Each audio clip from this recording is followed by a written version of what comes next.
Appeal చేసే అవసరం లేదు, ఏం లేదు. ఎప్పుడైతే 31st అయిపోతుందో, ఎప్పుడైతే ఈ డేట్ అయిపోతుందో ఇమీడియట్గా మొత్తం స్తబ్దత, మొత్తం లాక్ వేసేసి మళ్ళీ ఎలక్షన్ నిర్వహించే మనం మళ్ళీ ఛాంబర్ ఓపెన్ చేస్తాం. ఆ లోపు ఇక్కడ ఉన్న కమిటీ మాత్రం ఇమీడియట్గా ఏవైతే ఫార్మాలిటీస్ ఉంటాయో అవన్నీ కూడా మొదలు పెట్టాలని చెప్పి మేము విన్నవిస్తున్నాము. ఒకవేళ దీన్ని వాళ్ళు ఈసీలు ఆల్రెడీ ఉన్నారు కాబట్టి ఆ అవకాశాన్ని యూజ్ చేసుకొని మనం ఎక్స్ప్లాయిట్ చేస్తామంటే వాళ్ళు ఎక్స్టెన్షన్ చేయడానికి కారణం ఏందనేది కూడా మాకు తెలుసు. అవన్నీ బయట పెట్టే పరిస్థితి ఉంటుంది. అసలు కారణం ఏందట అంటే మద్దినేని రమేష్ది నాకు ఒక మెసేజ్ వచ్చింది. చిత్రపురి కాలనీలో ఒక భూమి మిగిలి ఉన్నదట, 4.5 ఎకరాల భూమి మిగిలి ఉన్నదట. దాంట్లో రియల్ ఎస్టేట్ దందా, ప్లాట్ల దందా అవి ఇవి చేస్తున్నారు. అసలు చిత్రపురి కాలనీ భూమి కళాకారులకు, సాంకేతిక నిపుణులకు, కార్మికుల కోసం పెట్టినటువంటిది. అయితే నిర్మాతలు లాంటి నాలాంటి వాళ్ళకు ఫ్లాట్స్ అమ్మబడునని చెప్పి బ్రోచర్స్ కూడా రిలీజ్ అయినాయి. కాబట్టి ఇవన్నీ చేయడము ఏ రకంగా మీరు డిసైడ్ చేసిర్రు? జనరల్ బాడీ మీటింగ్ డిసైడ్ చేసిర్రా? దీనివల్ల రేవంత్ రెడ్డికి ప్రాబ్లం వస్తుంది. వీళ్ళు చేసే వ్యవహారాలన్నీ కూడా అక్కడ సీఎం కుర్సీ 100% కదిలిపోయేటట్టు ఉన్నది. ఎందుకంటే ఎఫ్డీసీల దిల్ రాజును పెట్టిన తర్వాత గద్దర్ అవార్డ్స్ అనేది అయితే ఇచ్చిండ్రో మొత్తం బోకస్ ఒక స్కామ్ నడిచింది. ప్రపంచంలోనే అప్లికేషన్స్ తీసుకోకుండా చేసిన అవార్డ్స్ ఇవే. అప్లికేషన్ తీసుకోకుండా అవార్డులు ఇచ్చుడంటే ఏంది? అది ఎవరికి ఇష్టం వచ్చినందుకు వాళ్ళకి ఇచ్చేసిండ్రు, గద్దర్ అవార్డు అని చేసిండ్రు. దాంట్లో ముఖ్యమంత్రిని పిలిచిండ్రు.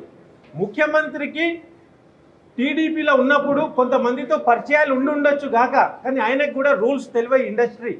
కాబట్టి ఎవరైతే ఎఫ్డీసీ చైర్మన్గా ఎవరైతే నియమించిండ్రో వాళ్ళు మొత్తం అవగాహన రాహిత్యంగా మొత్తం చెత్తగా నిర్వహించేసి అక్కడ తెలంగాణ ప్రభుత్వాన్ని అపకీర్తి చేసిండ్రు.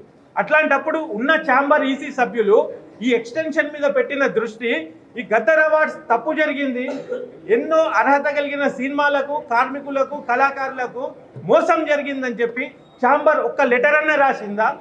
ఇంత ఇంకిత జ్ఞానం లేని ఛాంబర్ మెంబర్షిప్లు ఇప్పుడు దేనికోసం అని చెప్పి నేను ఎలక్షన్స్ కోసం వెయిట్ చేస్తూ ఉన్నా. కొత్త కమిటీ ఒక ఆలోచన పరులతోని పెట్టుకొని ఛాంబర్ ద్వారా ప్రభుత్వానికి కరెక్ట్ రిప్రజెంటేషన్ వెళ్తలేదు కాబట్టి ఇప్పుడు ఇమీడియట్లీ ఎలక్షన్స్ పెట్టాలి.